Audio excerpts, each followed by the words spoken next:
Hello everyone. Here's a lesson on Neapolitan sixth chords, and we're listening to the Neapolitan dance from Tchaikovsky's Swan Lake.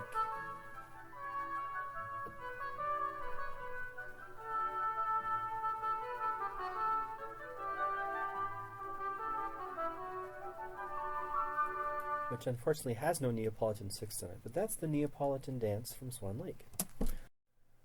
So we're going to talk today about the Neapolitan sixth chord. This is a colorful predominant chord, so a chord that comes before 5. Essentially, it's a major triad that is built on the flat second scaled degree, the lowered second scaled degree. So it's a flat major 2 chord. But it's not borrowed from minor.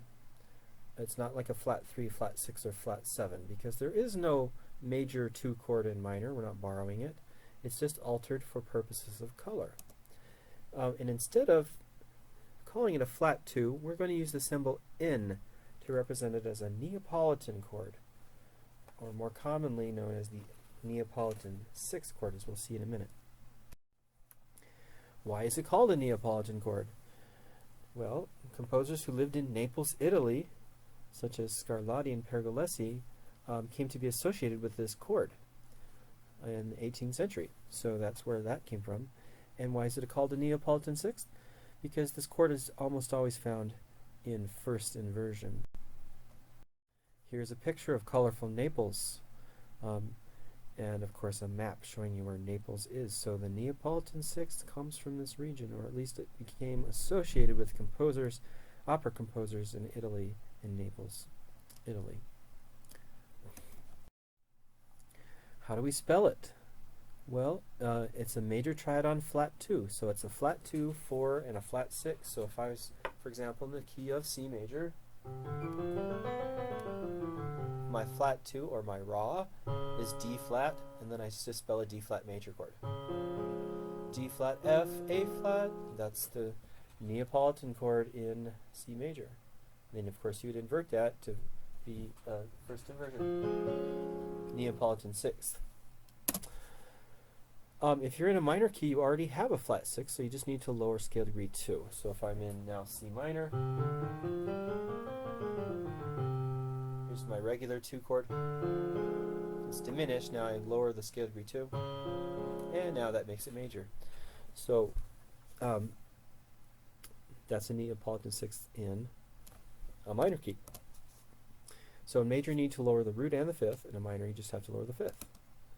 You can think also of Neapolitan ice cream. I often do. Scale degree 4 is white, because that's pure and unaltered. Right? That's scale degree 4. Fa. Scale degree 2 is the chocolatey sound, the flat 2 sound. And scale degree 6 is also a colorful sound, especially in major, the flat 6, giving you the Neapolitan chord. In context, it sounds like this if I'm in C major.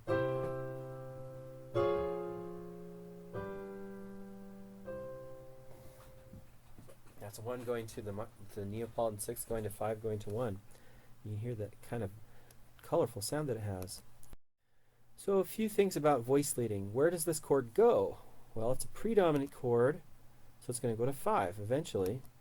How does it resolve? Well, the raw, that flat 2, is going to resolve down. Remember this. The goal of the raw is to get to the T, the leading tone.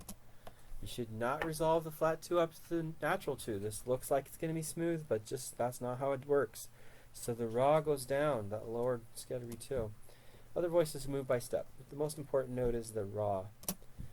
So the characteristic sound of that is for it to go ra, ti, do, something like this. Okay, that's how it resolves. Here's a few additional voice leading tidbits as you're working with Neapolitan sixth chords. What should you double? Well, in general, I don't want you to double a tendency tone, so you don't want to double the raw. There shouldn't be 2 of those, and probably not the lay either, the flat 6. Good note to double is the 3rd, which is the scale degree 4, which is unaltered. That's also the bass note if it's in first inversion, which it usually is. Does it have to go directly to 5? No, you could use a passing chord to fill in that gap from Ra to T. So instead of, you could have something like this maybe.